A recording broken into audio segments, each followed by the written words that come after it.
Hi everyone, Ryan here. This video will be your full tutorial on Helium 10's black box feature. If you're new to selling on Amazon and struggling to find a good product to sell, then this video will be perfect for you. I'll be sharing my filters and strategies for uncovering hidden gem products that most other new sellers are not finding. So let's get started with the tutorial. And before we get started with black box itself, I have to mention that Helium 10 is not a free tool. To really access all the powerful features that this tool has to offer, you will need a paid subscription. At the moment, you can choose any one of these three plans that you are seeing, the Starter, Platinum, and Diamond plan. If you want to get a discount on your per month subscription, you can consider the annual plans and save up to 25%. And if you want to make the deal even better, then you can go ahead and enter the code ThriveMedia20 at checkout and get to enjoy 20% off for 6 months or 10% off every month. For new Amazon sellers, I highly recommend starting with the Platinum plan, which is Helium 10's most popular option. You will get unlimited use of key tools like the black box for product research, which is the topic of today's video. So once you have signed up for a Helium 10 account, you might feel a little bit overwhelmed by all of the different tools and data, but don't worry, we're going to break it all down step by step. To access the black box, just hover over the Tools tab in the top menu and select Black Box. This is going to be your weapon for finding high potential products to sell on Amazon. The reason we are going to be using Black Box is that this tool allows you to be extremely specific with your search criteria and zero in on the ones that are best for your business. The more targeted that you get with these filters, the better your results will be. A lot of the new sellers make the mistake of only using one or two basic filters, but I'm going to show you how to use the advanced filters to really supercharge your product research. It's extremely important. Spending a little extra time on this step can make a huge difference in the quality and profitability of your products that you end up selling. So when you first open up Black Box, you will see that the default search is set to the Products tab, which lets you filter based on specific product criteria. And the first thing you will want to do is select the categories that you want to search in. Personally, I've had the most success with products in categories like home and kitchen, lawn and garden, and home decor. So those are usually my top picks, but you can choose any categories that interest you or that you have some existing knowledge about.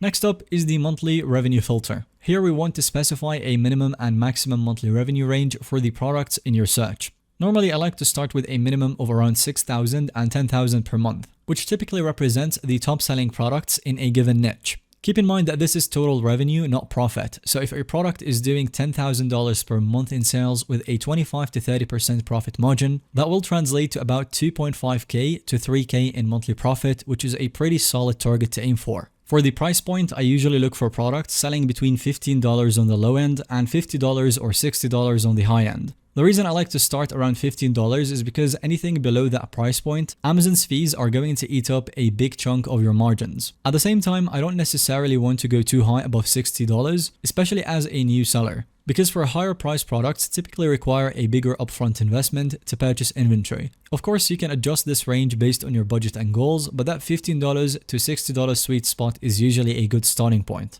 The next filter I always pay close attention to is the review count. I'm looking for products with less than 300 or so reviews on average, because that tells me that the niche is not overly saturated or competitive yet. The lower the review count, the easier it will be for you to come in as a new seller and start stealing some of that market share. There's also a filter for the average star rating, which you can use to identify products with poor reviews that could point out to an opportunity for improvement. I don't usually rely too heavily on this one, so I'm going to leave it blank for this video. And lastly, I want to touch on the shipping size filter. If you're just starting out, I highly recommend focusing on standard size or smaller products because of the FBA fees for oversized items that can really cut into your profits. Alright, so I've entered some basic criteria and you can see it's already returned some potential product ideas. We can definitely still narrow it down further using the advanced filters. One of my favorite advanced filters is the bestseller rank or BSR. This is a number that basically represents a product's sales velocity relative to other products in the same category. The lower the BSR, the more units that product is selling.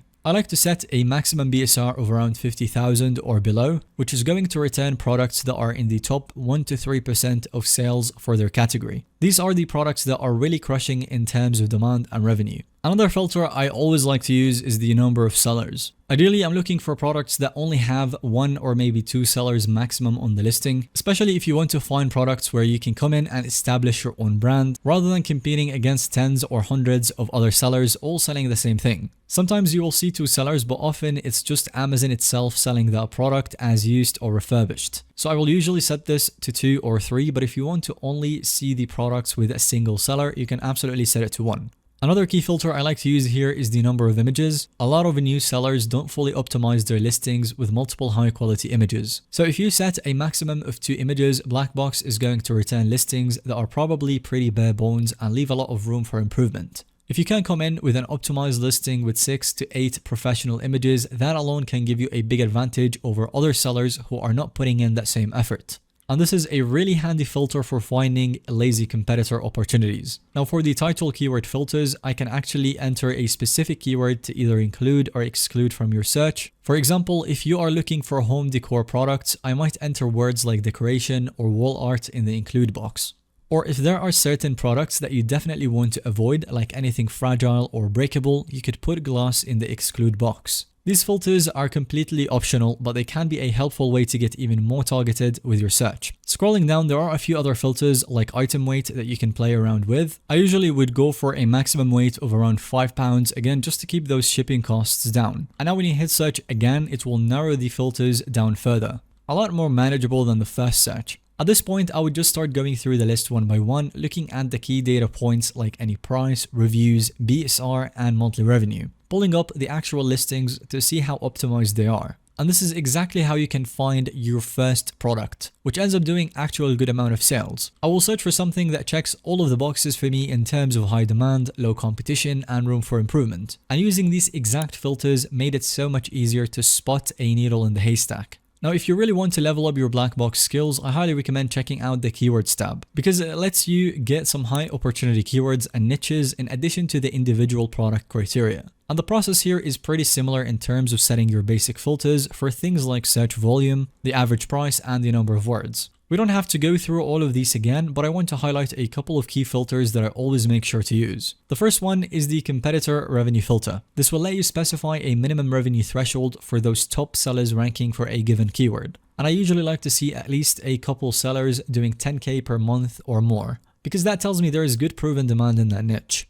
And paired with that, I'm also going to set the competitor review count to a maximum of 50 reviews for at least 2 of the top sellers. So now I'm looking for keywords where multiple sellers are absolutely crushing it in terms of revenue, but doing it with a relatively small number of reviews. So that is one of the most powerful combinations of filters that you can use to find early adopter opportunities, where a few sellers are capitalizing on a new trend or product type before it hits the mainstream. And if you can spot those same opportunities using this filter combo, you have a serious up on the competition. So just like the products tab, you can also set filters here for things like the search volume, number of words, and specific terms to include or exclude. The exclude filter is especially handy if you start seeing a lot of irrelevant products in your search. So in the search, I would, for example, notice a bunch of keywords that are related, and for example, products that I'm not interested in, so I can just type in words and filter them out. So as you can see, I just used the exclude box to get rid of a lot of irrelevant products that I'm not interested in. And again, you can get as specific as you want with these keyword filters. If there are certain product types or materials or features that you absolutely want to avoid, just add them to your exclude list and Blackbox will automatically remove any keywords containing those terms. The goal here is to get to a curated list of high potential keywords and products that you can then dive deeper on to validate the opportunity. Beyond just the Blackbox data, I'm looking at things like the actual search results on Amazon, the level of competition and the quality of the existing listings, the total revenue potential in that niche, and so on. Like any skill, product research definitely takes some practice to develop your instincts for what you're looking for.